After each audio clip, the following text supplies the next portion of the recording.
গৌরবঙ্গ ইউনিভার্সিটির আন্ডারের সমস্ত কলেজের ইউজি ফার্স্ট সেমিস্টার রেজিস্ট্রেশন শুরু হয়ে গেছে। অনলাইনে রেজিস্ট্রেশন কিভাবে করবে তা নিয়ে আজকের এই ভিডিওটি। তোমাদেরকে প্রথমে গুগলে সার্চ করতে হবে ইউজিবি রেজিস্ট্রেশন। সার্চ করার পরেই প্রথম লিঙ্কে ক্লিক করতে হবে। প্রথম লিঙ্কে ক্লিক করার পরে তোমরা নতুন একটা পেজ দেখতে পাবে, যেখানে তোমাকে প্রথমে তোমার কলেজের নাম সিলেক্ট করতে হবে। কলেজের নাম সিলেক্ট করার পরে বাম দিকে দেখো লাস্ট বোর্ড ডিটেলস দিতে বলা হচ্ছে। তোমার এইচএস এর বোর্ডের নাম সিলেক্ট করো, West Bengal council of higher secondary education. যদি তুমি অন্য কোনো বোর্ড থেকে পাস আউট হয়ে থাকো তাহলে তুমি তোমার অন্য বোর্ডও দিতে পারো। এরপরে রেজিস্ট্রেশন নাম্বার, এইচএস এর রেজিস্ট্রেশন নাম্বার দাও এবং এবিসি আইডি কার্ড নাম্বার দিয়ে সাবমিট করতে হবে। যদি তোমরা এবিসি আইডি কার্ড তৈরি না করে থাকো তাহলে এই ভিডিওর ডেসক্রিপশন বক্সে এবিসি আইডি কার্ড তৈরি করার ভিডিও লিঙ্ক দিয়ে রাখলাম। তোমরা সেই ভিডিও দেখেই মাত্র 2 মিনিটে তোমার এবিসি আইডি কার্ড তৈরি করে নিতে পারবে। সবকিছু ফিল আপ করার পরে সাবমিট বাটনে ক্লিক করতে হবে। সাবমিট বাটনে ক্লিক করলেই উপরে একটা পপ আপ মেসেজ শো করবে, তুমি সেখানে ওকে করবে। ওকে করার পরে নতুন একটা পেজ ওপেন হবে। স্টুডেন্ট ডিটেলস দিতে বলা হচ্ছে। তোমাকে প্রথমে তোমার নাম দিতে হবে। প্রত্যেকটা অপশন খুব ভালোভাবে নিখুঁতভাবে এন্টার করবে। তোমার নাম, স্টুডেন্ট নেম দেবে। ফুল নেম দেওয়ার পরে ডেট অফ বার্থ, তোমার জন্ম তারিখ এবং জেন্ডার, তুমি মেল না ফিমেল তুমি সিলেক্ট করো এবং তোমার mother name, father name, guardian name. Guardian name তুমি তোমার বাবার নাম দিতে পারো অথবা তুমি তোমার মায়ের নাম দিতে পারো। যদি তুমি গার্জেন নেমে বাবার নাম দিয়ে থাকো তাহলে relationship of guardian with candidate সেখানে তুমি সিলেক্ট করবে, ফাদার সিলেক্ট করবে। যদি তুমি মায়ের নাম দিয়ে থাকো গার্জেন নেমে তাহলে তুমি এখানে মাদার সিলেক্ট করবে। এইবারে তোমাকে কন্ট্যাক্ট নাম্বার দিতে হবে। কন্ট্যাক্ট নাম্বার দেওয়ার পরে অ্যাডমিশন ডেট, তুমি যত তারিখে অ্যাডমিশন হয়েছে তুমি সেই অ্যাডমিশন ডেটটা দিবে। তোমার পেমেন্ট স্লিপেই অ্যাডমিশন ডেট দেওয়া থাকবে। এরপর এবিসি আইডি, এটা আগে থেকেই এন্টার করা থাকবে।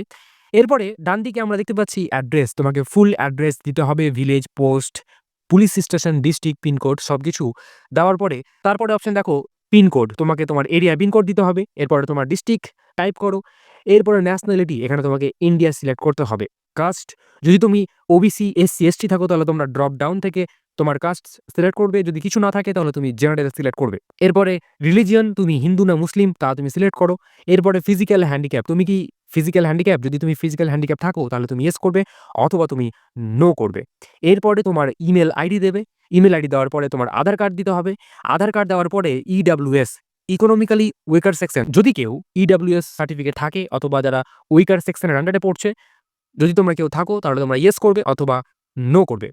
ইডব্লিউএস সার্টিফিকেট না থাকলে তোমরা সবাই নো করবে। তারপরে ফটো অথবা সিগনেচার আপলোড করতে হবে। তোমাকে মাথায় রাখতে হবে 50 কেবির মধ্যেই তোমার ফটো এবং সিগনেচার থাকতে হবে। হোয়াইট ব্যাকগ্রাউন্ড থাকবে, তুমি একটা ছবি তুলে হোয়াইট ব্যাকগ্রাউন্ডে কনভার্ট করে 50 কেবির মধ্যে ছবি এবং সিগনেচার আপলোড করতে হবে। সাইজ কিভাবে মেজারমেন্ট করবে তা নিয়ে একটা ভিডিও বানিয়েছি, এই ভিডিও ডেসক্রিপশনে পেয়ে যাবে। এতে তোমার সাইজ মেজারমেন্ট করতে সমস্যা হবে না। ফটো এবং সিগনেচার আপলোড করার পরে নিচের দিকে আমরা দেখছি প্রিভিয়াস কোয়ালিফিকেশন এক্সামিনেশন ডিটেলস। আমরা এইচএস এর কিছু ডিটেলস দিব, যেমন নেম অফ এক্সামিনেশন, এখানে এইচএস দিয়ে দিব। এরপরে বোর্ডের নেম আগে থেকে সিলেক্ট থাকবে, বোর্ডের নেম সিলেক্ট থাকবে, না থাকলে তুমি বোর্ডের নাম সিলেক্ট করে দিবে। এরপরে অপশন দেখতে পাচ্ছ আদার বোর্ড নেম, তুমি যদি অন্য কোনো বোর্ড থেকে পাস আউট করে থাকো তাহলে তোমরা সিলেক্ট করবে। এখানে আদার বোর্ড নেম, এখানে কোনো কিছু সিলেক্ট করার প্রয়োজন পড়ে না। এরপরে ইয়ার অফ পাসিং, যত সালে এইচএস পাস করেছো তুমি সালটা এন্টার করবে। এরপরে তোমার এইচএস রোল নাম্বার কত ছিল, তোমাকে রোল এবং নাম্বার দিতে হবে। রোল নাম্বার দেওয়ার পরে নিচে দেখো সাবজেক্ট, এই এইচএসে তোমার কি কি সাবজেক্ট ছিল তোমাকে লিখতে হবে। টাইপ করার পরে ডিভিশন অথবা ক্লাস, তোমার ডিভিশন কি ছিল, ফার্স্ট ডিভিশন, সেকেন্ড ডিভিশন অথবা এ প্লাস অথবা বি প্লাস। তোমার ডিভিশন দেওয়ার পরে নিচের দিকে দেখো দেখতে পাচ্ছ কোর্স ডিটেলস, তোমাকে কোর্স ডিটেলস দিতে বলা হচ্ছে। তোমার কোর্স কি বিসিএ নাকি রেগুলার ইউজি। প্রত্যেকেই রেগুলার ইউজি সিলেক্ট করবে, যারা বিসিএ তে রয়েছে তারা শুধুমাত্র বিসিএ সিলেক্ট করবে, বাদবাকি সবাই কিন্তু রেগুলার ইউজি সিলেক্ট করবে। এরপরে স্ট্রিম, তোমার সায়েন্স নাকি আর্টস নাকি কমার্স, তুমি তোমার স্ট্রিম সিলেক্ট করবে। যদি সায়েন্স থাকে তাহলে সায়েন্স সিলেক্ট করবে, যদি তোমার আর্টস থাকে তাহলে তুমি আর্টস সিলেক্ট করবে। এরপরে ক্যাটাগরি, ক্যাটাগরি কি ইউজি কোর্স, তোমরা ইউজি কোর্স সিলেক্ট করার পরে ডান দিকে দেখো দেখতে পাবে সাবজেক্ট ডিটেলস। তোমার major subject, minor subject, MDC subject সমস্তটা কিন্তু সিলেক্ট করতে হবে। মাথায় রাখবে তোমরা ইচ্ছা মতো এখানে সাবজেক্ট নিতে পারবে না। তোমরা অ্যাডমিশন হওয়ার পরে মাইনর সাবজেক্ট এবং এমডিসি, ভিএসসি সাবজেক্ট যে সিলেক্ট করেছিলেন তোমাদেরকে সেই সেম সাবজেক্টই কিন্তু সিলেক্ট করতে হবে। যারা মালদা কলেজে অ্যাডমিশন হয়ে মাইনর এবং এমডিসি সাবজেক্ট সিলেক্ট করেছো তোমরা কিভাবে দেখবে তা আমি দেখিয়ে দিচ্ছি। কিন্তু যারা অন্যান্য কলেজে রয়েছে তোমরা কি সাবজেক্ট সিলেক্ট করেছিলে তোমরা সেই সাবজেক্টই কিন্তু এন্টার করবে। আমি মালদা কলেজ স্টুডেন্টের জন্য এই ভিডিও ডেসক্রিপশন বক্সে একটা লিঙ্ক দিয়ে দিব, সেই লিঙ্কে ক্লিক করে তোমরা কিন্তু দেখে নিতে পারবে তোমার কোন সাবজেক্ট মেজর রয়েছে, মাইনর সাবজেক্ট রয়েছে এবং এমডিসি সাবজেক্ট রয়েছে। তুমি কিন্তু সেই লিস্ট থেকে দেখে নিতে পারবে।